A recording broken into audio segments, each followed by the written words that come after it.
Imagine a garden where you never lift a shovel, yet the soil becomes richer every season. Where earthworms come by the dozens, where crops grow deeper roots without disruption, and where every layer feeds the next.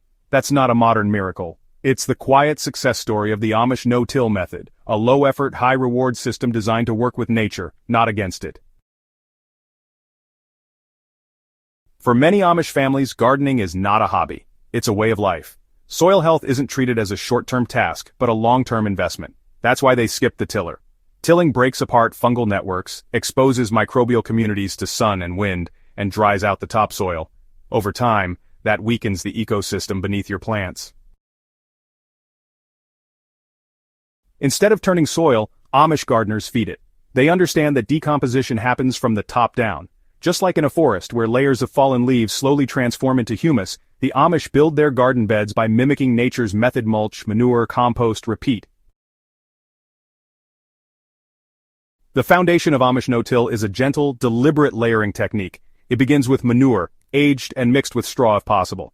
This nitrogen-rich layer gets microbial activity started. On top of that comes straw, dried grass, or shredded leaves.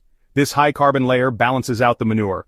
It holds moisture, suppresses weeds, and feeds fungi. Then a layer of finished compost is added to introduce a burst of microbial life and improve structure. The final topping is mulch, like leaf mold, wood chips, or maybe just more straw. This outer blanket, it really protects everything below.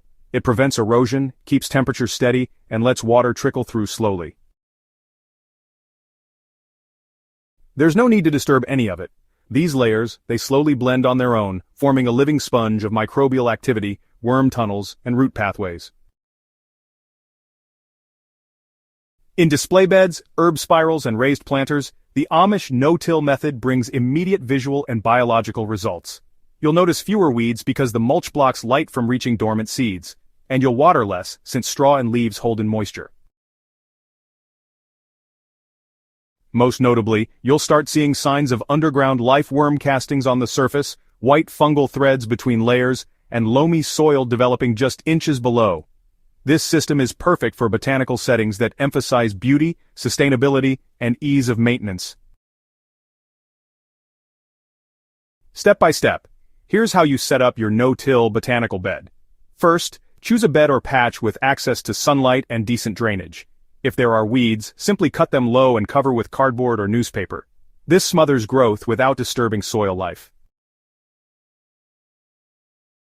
Results within 4 to 8 weeks. Yeah, really. The transformation begins subtly. At first it may look like nothing is happening, but beneath the mulch, microbes and fungi are hard at work. The manure starts breaking down, worms are drawn to the layers, and moisture stays locked in. Hey, don't let your bed go bare. Always keep it mulched. And, after harvesting or pruning, just add a light top-up of straw or leaf litter. It really makes a difference. This method works wonderfully with perennials, herbs, root vegetables, and ornamentals. It's especially effective when combined with companion planting and flowering borders that attract beneficial insects.